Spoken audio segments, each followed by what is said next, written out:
നല്ലൊരു മോർണിംഗ് ആയിരുന്നു. നല്ല തണുപ്പും മഞ്ഞും ഒക്കെ ഉള്ളൊരു നല്ല മോർണിംഗ് ആയിരുന്നു. എനിക്ക് പ്രത്യേകിച്ച് ഈ കാലാവസ്ഥ ഭയങ്കര ഇഷ്ടമാണ്.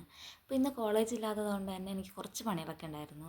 വീടിൻ്റെ ഫ്രണ്ടിൽ 4 പേരമരങ്ങളുള്ളത് കൊണ്ട് തന്നെ ഇലയ്ക്ക് പഞ്ചില്ല. അതുകൊണ്ട് ഒത്തിരി തൂക്കാനൊക്കെ ഉണ്ടായിരുന്നു. തൂത്ത് കഴിഞ്ഞ് വൃത്തിയാക്കി ഇട്ടു. ഞങ്ങളുടെ വീടിൻ്റെ ഫ്രണ്ടിലെ റോഡ് ഞങ്ങൾ തന്നെയാണ് തൂക്കാറ്. അതുകൊണ്ട് പിന്നെ റോഡൊക്കെ തൂത്ത് ഇങ്ങനെ വെയിലിങ്ങനെ അരിച്ച് വരുന്നതേ ഉള്ളൂ. പിന്നെ ആ വീടിൻ്റെ സൈഡിൽ കുറച്ച് പണി കിടക്കുന്നുണ്ട്. അവിടുത്തെ ആൾക്കാർ കുറച്ച് തടിയും വണ്ടൊക്കെ കൊണ്ടിട്ടിട്ടുണ്ട്. പിന്നെ അപ്പോൾ ഉമ്മ പറഞ്ഞ എന്താ പാലെടുത്തിട്ട് വരാൻ. പാൽ കുറച്ച് ദൂരെയാണ് കൊണ്ടുവയ്ക്കുന്നത്, വണ്ടിയിൽ വരുന്ന പാലാണ്. അപ്പോൾ അതിനെ പോയി എടുത്തിട്ട് വരണം. അങ്ങനെ പോകുന്ന വഴിക്ക് ഞാൻ നിങ്ങൾക്ക് തോടൊക്കെ കാണിച്ചു തന്നെയാണ്. എനിക്കിതൊന്നും പുത്തിരിയല്ല, പിന്നെ നിങ്ങളൊക്കെ ഒന്ന് കണ്ടോട്ടെ എന്ന് കരുതിയിട്ട് കാണിച്ചു തന്നെയാണ്. പിന്നെ പാലൊക്കെ എടുത്ത് വന്നതിന് ശേഷം നമുക്ക് കുറച്ച് പരിപാടികളുണ്ട്. പാലെടുത്ത് വന്നതിന് ശേഷം ഞങ്ങൾക്ക് അവിടെ വയലുണ്ട്. അപ്പോൾ അവിടെ നിന്ന് രാവിലെ കപ്പ പുഴുങ്ങാം എന്നിങ്ങനെ പറഞ്ഞായിരുന്നു. എനിക്ക് രാവിലെ എന്തായാലും കപ്പ ഉണ്ടാക്കാൻ വയ്യ, കപ്പ പുഴുങ്ങാമെന്ന് പറഞ്ഞു.